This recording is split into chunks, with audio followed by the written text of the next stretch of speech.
In a land where the cold winds of the north meet the unforgiving sea, a fierce and mysterious people rose to power. The Vikings, as they would come to be known, are etched into history not just as warriors, but as adventurers, traders, and explorers. Their saga is one of incredible feats, brutal battles, and a relentless quest for glory. But who were these people, really? What drove them to sail across vast oceans and raid distant lands? Was it the promise of riches, the hunger for conquest, or something deeper? A thirst for a new life beyond the horizons of their icy homeland? In the age of the Vikings, Anders Winroth uncovers the true story of these Northmen, guiding us through a world where myth and reality intertwine. From the quiet fjords of Scandinavia to the blood-soaked shores of England, the Vikings' journey was anything but ordinary. Through their raids, their beliefs, and their encounters with other cultures, we discover that the Vikings were far more than just brutal warriors. They were builders of empires, creators of legacies, and key players in shaping the medieval world. Let us embark on this journey into the heart of Viking history, where the past is as wild and unpredictable as the people who lived it. Chapter 1. The Wrath of the Northmen. In the year 793, a storm unlike any other struck the shores of England. The once peaceful monastic community at Lindisfarne was violently attacked, its treasures seized, its people slaughtered, and the holy island defiled. This was the first recorded Viking raid, a moment that would forever change the history of Europe. For centuries, the Vikings would be remembered as ruthless raiders, feared for their sudden, brutal strikes from the sea. But what lay beneath this savage image? What drove the Northmen to embark on such raids? The truth is far more complex than simple brutality. The Vikings were not just raiders. They were a people in search of a new life, new opportunities, and the wealth and land that could offer them a better future. The cold lands of Scandinavia, their homeland, could not sustain the growing populations, nor the ambitions of those born to wander. Driven by the promise of glory and riches, the Vikings set sail across the seas, with their longships cutting through the waters like arrows. Their raids were not random acts of violence, but strategic moves in a world where power was gained not just by force, but by the wealth and influence one could amass. As Winroth guides us through the tale of the Vikings, we begin to see them not only as ferocious warriors, but as skilled navigators, traders, and conquerors, each raid driven by a deeper sense of purpose. Chapter 2. Violence in an Age of Violence.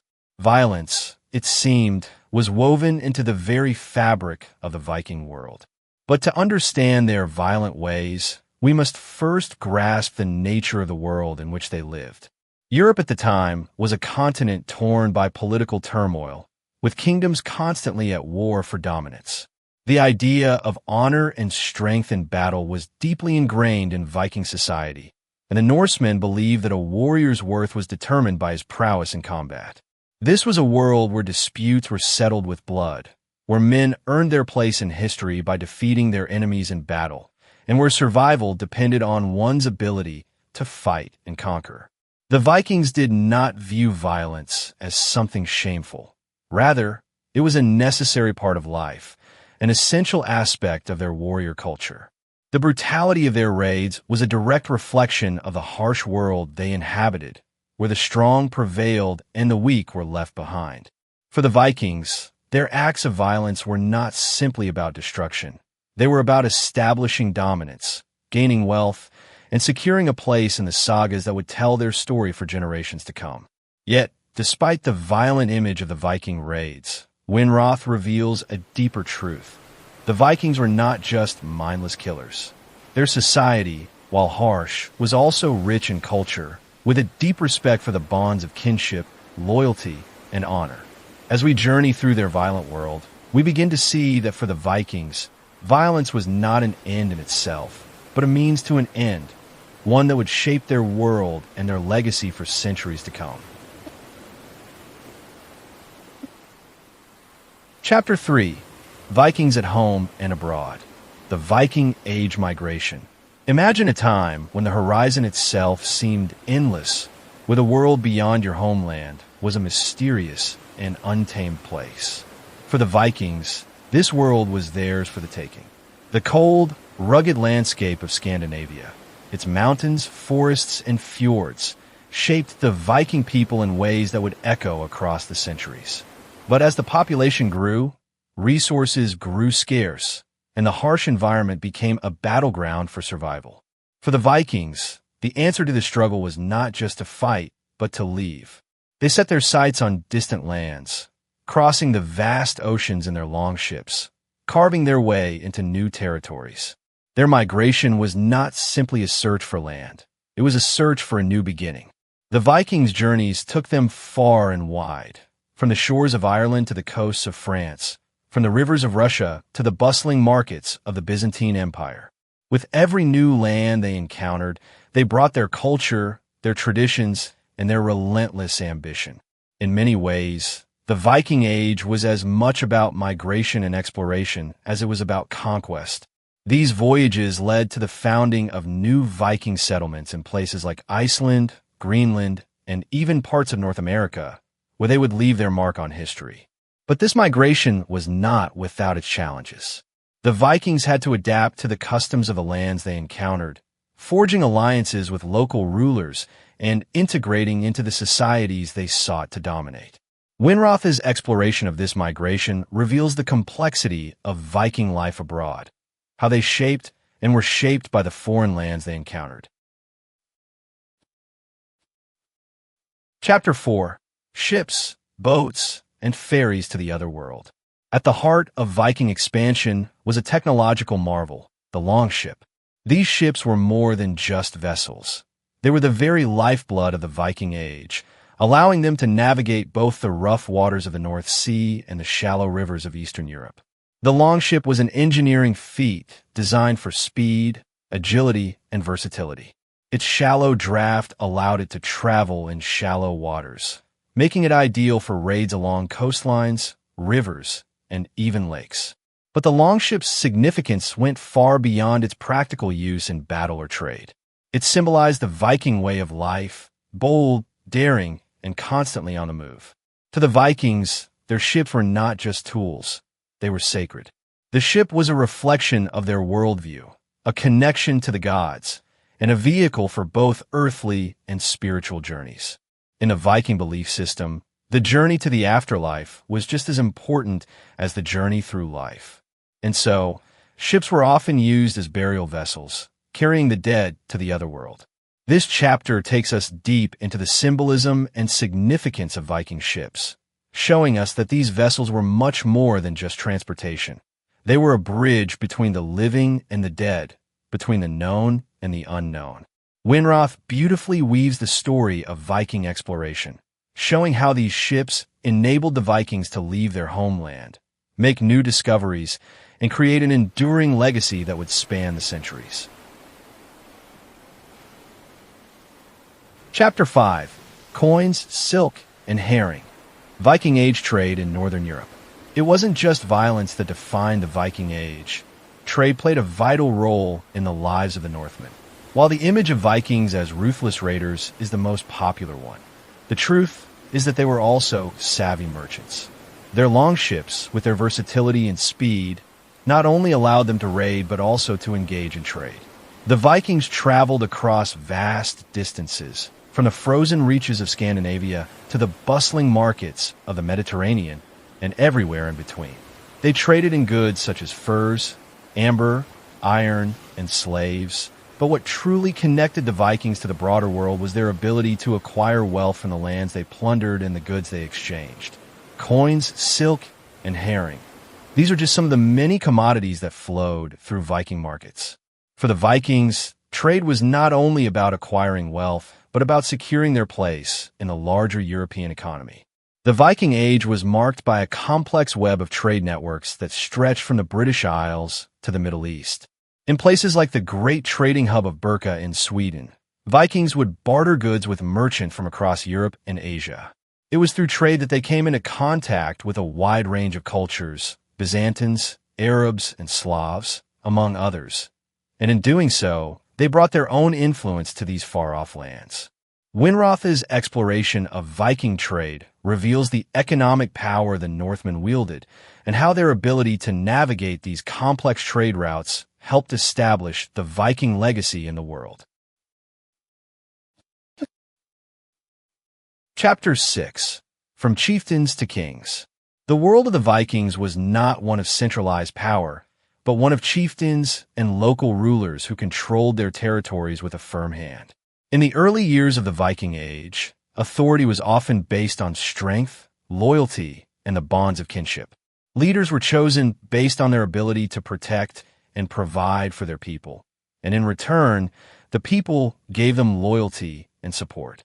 These chieftains were not kings in the traditional sense, but they wielded considerable power within their local communities. The system of leadership was decentralized, with different Viking groups each under the command of their own chieftain. However, as the Viking Age progressed, a transformation began to take place.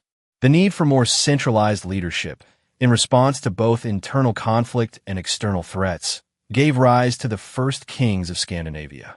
These kings were not simply warriors. They were politicians, capable of uniting disparate groups and consolidating power. Through alliances, marriages, and conquest, the chieftains gradually became kings, and the once fragmented Viking world began to take shape as the kingdoms we recognize today. Winroth takes us through this fascinating transition from a tribal society to one governed by kingship, showing us how the Vikings evolved from local chieftains to the rulers of powerful, unified kingdoms. Chapter 7. At Home on the Farm. While the Vikings are often remembered for their raids and conquests, there was much more to their daily lives than battle. At home, in the heart of their villages, the Vikings were farmers, builders, and artisans. The harsh northern climate forced them to be resourceful, and they developed a lifestyle deeply tied to the land. Farming was not just a way to survive, it was a way to thrive. Crops like barley, oats, and rye were essential to the Viking diet, while animals such as cattle, sheep, and pigs provided both food and materials for clothing. But farming was not easy. The short growing seasons and rocky soil made it a challenging endeavor. Yet, the Vikings made it work.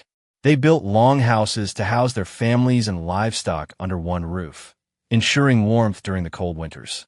These long houses were the center of social life, where families gathered to share meals, tell stories, and hold feasts. In addition to farming, many Vikings were skilled craftsmen, producing intricate wooden goods, weapons, and jewelry.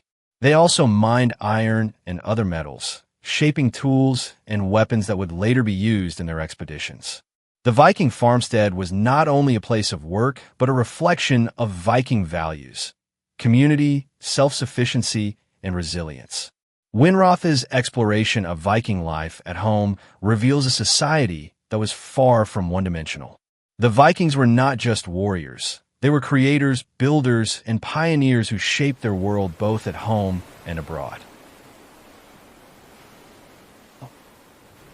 Chapter 8. Northern Religions. Religion played a central role in Viking life, shaping their actions, beliefs, and customs. The Vikings had their own pantheon of gods: Odin, Thor, Freya, and others, who were worshipped with fervor and devotion. These gods were not distant, abstract figures. They were real, living beings who interacted with humans in the everyday world. The Vikings believed their gods could influence their lives, offering protection, wisdom, and victory in battle. But the gods were not all-powerful, and the Vikings believed they had to earn their favor. This is why sacrifices were an important part of Viking religious practice. Animals, and sometimes even humans, were offered up to the gods in hopes of ensuring success in war, good harvests, or favorable weather. The Vikings' religious rituals were often dramatic and public, with great feasts, sacrifices, and ceremonies held to honor the gods. But the Vikings also believed in a spiritual world beyond the physical one where the dead would journey to the afterlife. In Viking mythology, the afterlife was not a peaceful, restful place, but a continuation of life's struggles. Those who died in battle were said to go to Valhalla, the great hall of Odin, where they would fight and feast until the end of the world. Winroth takes us on a journey through Viking spirituality, revealing how their religion was intertwined with their daily lives. It wasn't just about gods and myths. It was about how these beliefs shaped the very core of Viking identity and their view of the world. Chapter 9. The Arts and Literature. While the Vikings are often celebrated for their martial prowess, their cultural contributions are equally profound. The Viking world was rich with stories, tales of gods, heroes, and monsters that would live on for generations. These stories, passed down orally from one generation to the next, formed the heart of Viking literature. The sagas, epic poems written centuries after the Viking Age, became the lasting record of their history. But these tales weren't just about history. They were also about identity, values, and the Viking way of life. Through poetry and storytelling, the Vikings captured the essence of their experiences, triumphs, failures, love, and loss. The Vikings were masters of the art of storytelling, weaving tales filled with vivid imagery and complex characters. These stories were performed at feasts and gatherings, often accompanied by music and the strumming of the lute or the beating of drums. For the Vikings, storytelling wasn't just entertainment. It was a way to preserve their history, to pass down wisdom, and to keep their culture alive. But Viking art wasn't limited to stories alone. The Vikings were also skilled artisans, known for their intricate metalwork, wood carvings, and jewelry. They crafted beautiful pieces, often adorned with symbols of their gods and beliefs, which served as both practical objects and spiritual artifacts. From the elaborate ship burials to the carvings on their longships, the Vikings left behind a legacy of craftsmanship that showcased their artistic prowess. Winroth's exploration of Viking art and literature reveals a society that was deeply creative, capable of expressing their rich culture through both words and objects. The Vikings, far from being mere savages, were creators of beauty, deeply invested in preserving their heritage for future generations. Chapter 10. Conclusion. The end of the Viking Age. The Viking Age, which had spanned several centuries, eventually came to an end. The reasons for this decline are as complex as the Vikings themselves. In the early stages, the Vikings had been united by a common way of life, shaped by their shared experiences and values. But as time went on, the once fragmented Viking world began to change. Christianity began to spread through Scandinavia, transforming the social and cultural landscape. The old gods were replaced by the Christian faith, and the Vikings' once violent raids were gradually replaced by trade and diplomacy. At the same time, the kingdoms of Europe were becoming more powerful and organized, making it more difficult for the Vikings to maintain their hold over distant lands. The Vikings were no longer the unstoppable force they once were. Internal conflicts also played a role in the end of the Viking Age. As the various Viking kingdoms began to consolidate into larger, more centralized states, the old tribal system of chieftains gave way to the power of kings. The once independent Viking chieftains were absorbed into these emerging monarchies, and the Viking way of life began to fade. Yet, even in their decline, the Vikings left an indelible mark on the world. Their legacy can be seen in the languages, cultures, and political structures they helped shape. From the shores of the British Isles to the frozen lands of the North, the Vikings have left a lasting imprint on history. In Winroth's conclusion, we are reminded that while the Viking Age may have ended, the influence of the Vikings continues to be felt today. Their story is not one of violence alone, but of transformation, exploration, and cultural exchange. The Vikings were not just conquerors. They were pioneers who shaped the medieval world in ways that still resonate across the globe. I hope you enjoyed this deep dive into the fascinating world of the Vikings. If you found this summary helpful and want to keep exploring more amazing stories in history, make sure to like, subscribe, and hit the notification bell to stay updated with